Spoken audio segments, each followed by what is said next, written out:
in the last 10 days or 15 days, the people of Goa have seen that all those who kept talking about alliance, if they can't even sit on one table, decide how many seats they are going to contest, till the last day they are just making statements. They are having friendly fights. If people can't even sit together and decide how they are going to contest elections, are they going to be a credible alternative? Are they going to be able to run a government in the interests of the people? They are fighting so much now. They are fighting so much every day.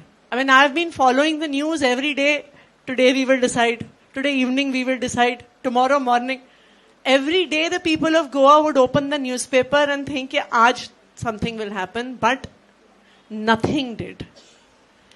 If these parties were interested in the issues of the people of Goa, if they were interested in providing credible governance, then they would have done it.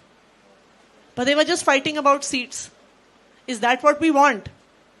What we want is to defeat BJP. What we want to defeat this corruption, defeat this Gundaraj.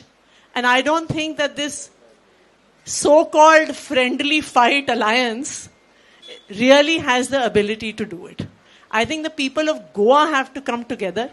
And if the people of Goa come together, then we can definitely throw the BJP out. Thank you.